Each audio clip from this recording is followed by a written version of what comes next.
people at the bar, but welcome to our 50th class reunion.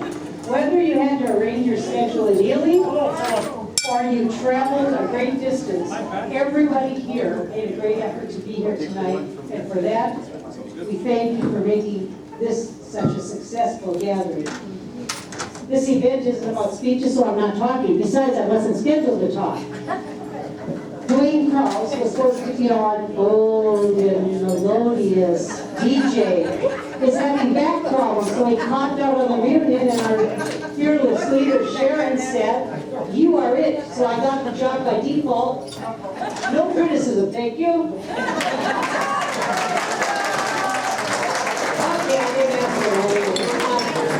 This event really isn't about speeches. It's about reconnecting with our classmates and sharing memories we've had in the past and in the future. We have this room until 10 o'clock. If necessary, we'll be here till 10, and we can move camp and go into the lobby and adjourn to the bar. And John Pouchnick was our surprise tonight. We had him come over to play music. I know some of you have commented about our grade class. He has graciously volunteered to continue the music during dinner and after. On the keyboard. On the keyboard. 60s music. We do have a few announcements. First of all, there's several interesting statistics about this reunion. We've had classmates come from 18 states. I believe the furthest away was Ken Lobey from Alaska. And I understand, now, this time, hey Kim, can you see Russia in your house?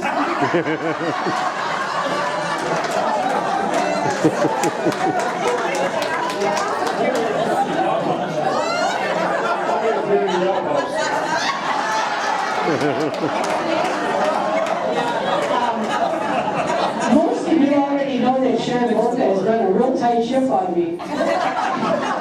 That wasn't on the script, folks.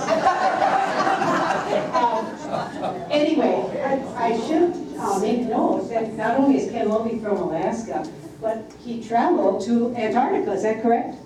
I mean, you talk about going to different, he's pretty traveled. Okay, there are 4 classmates that are married couples. It's Kathy Skunz and Stan Carey, Sandy Gutchnick and Johnny Chalesnik, Lorraine Putzel and Gary Bloom, and Nancy Lacer and Bill Horvath. And then we have a mystery classmate. We have had so many people working on this reunion, and it all started at Major Sports Bar with about 12 or 14 of us working on it, and Sharon said that she kept very close tabs on what everybody said at that meeting, and that is how this whole thing evolved and how it was organized, and it was a class effort. But getting back to the mystery classmate, who in the heck is Bob Stradler?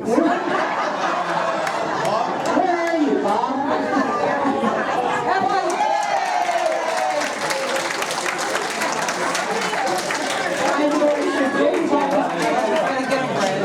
Would you like to tell us a little bit about yourself, sir?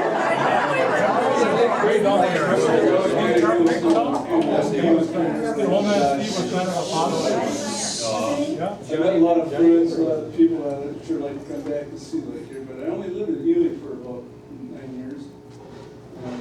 Met some good people. Very glad to come back like to see. It's okay, I'm living down in Oshkosh, Wisconsin now. And then you get down there to the big worldwide EA show, it's an air adventure show, and they come from all over the world.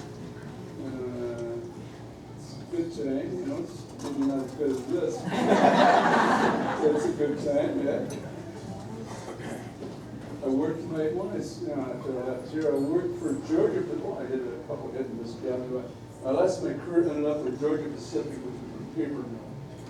And it kind of worked my way up from the bottom to the top, and it sent me on the road, and I ended up from the line of Georgia to Ohio, or wherever they wanted to send me for the safety program. It was kind of like in the safety director's part of the corporation, you know. But now they sold out. It's not run by Georgia Pacific. You go in every bathroom around the whole country and see Georgia Pacific.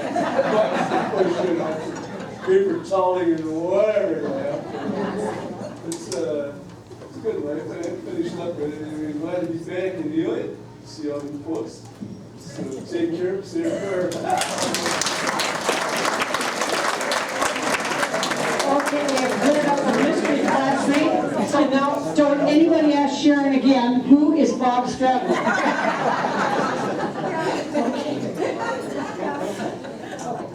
Our timetable for the rest of the evening is as follows. About 6:45 till about 8 o'clock or so. The hotel staff will guide us table by table because so many people are sick and tired of being the first table or the last table. So they're going to stagger around. And those of you in wheelchairs and walkers can park them and you don't have to stand in line. That's why we did it that way. Okay. The class of 61K was prepared by the Plum Bum Bakery.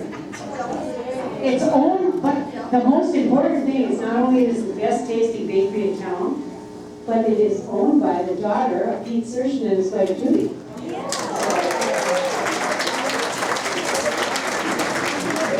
As dinner and dessert wind down, there's no rush.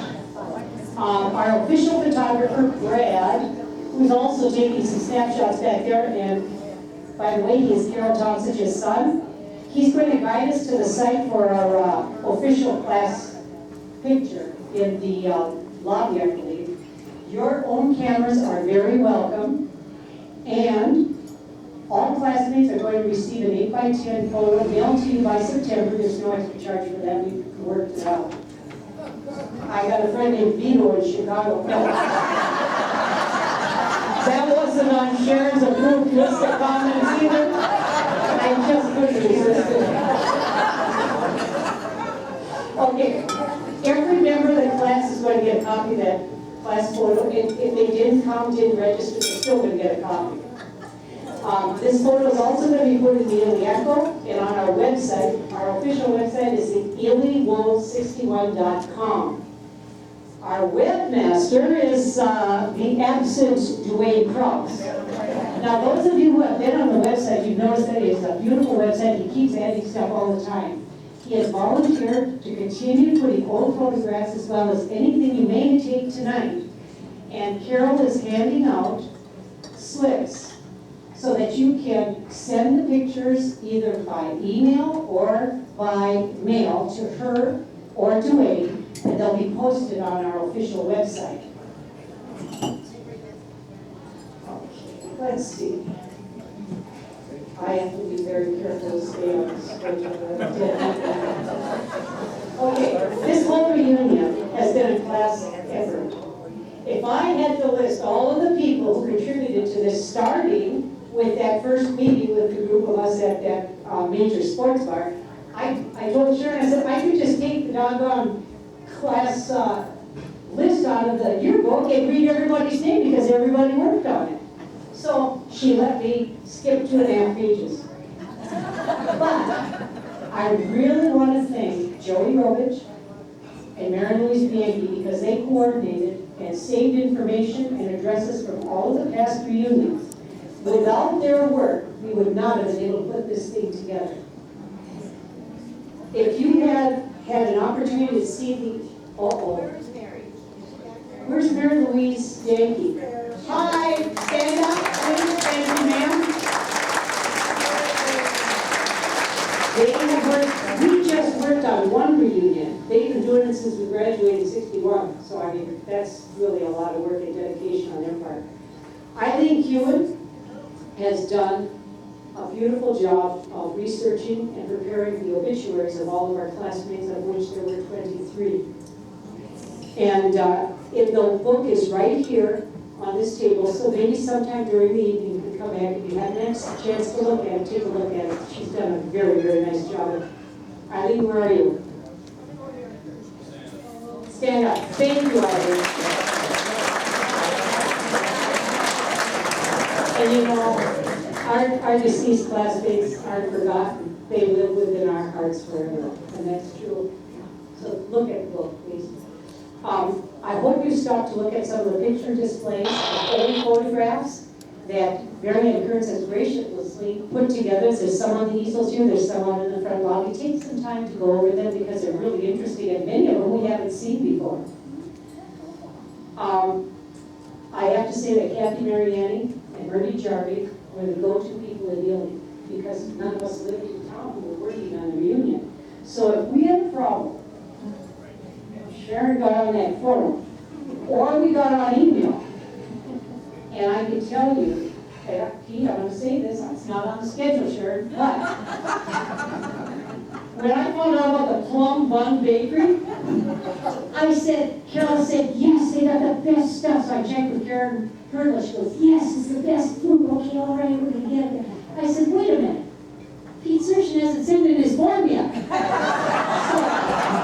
they called Kathy Mariani up, and I had that checked in about 3 days. So I want to thank Bernie Jarvie for her research on all that stuff, and Kathy Mariani, where are you? Here's Kathy. Where is Bernie?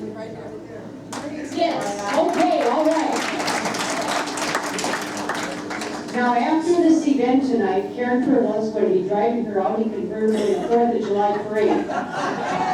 It's going to have the Class of 61 sign on it, and there's room in the car for one more person to help throw candy out. 2 more people? 1 big or 2 small? No problem. Okay, and talk to Karen. So see her if you would be willing to help, because that's always a fun thing on the floor. So if you're going to really think about it a little bit. Carol Thompson shall have a Class of 61 sign in Whiteside Park. And that's going to be for those of us staying over the 4th after the parade. There's a picnic. And I believe they're going to conscript a for sale real estate sign from Karen. I don't think you knew about this yet. And put the Class of 61 on it so they can have a place to gather and continue on the celebration for the weekend. No problem. And lastly, we have our illustrious leader, Sharon Bolka. She kept all of us focused, organized, and that's why she made me use the notes tonight. Micromanaging is her specialty. She told me I had no ad-libbing, but you know what? I remember I got this job by default. I'll tell you what, Dwight David Eisenhower did not spend as much time preparing for the Allied invasion in Europe as you spent on this thing.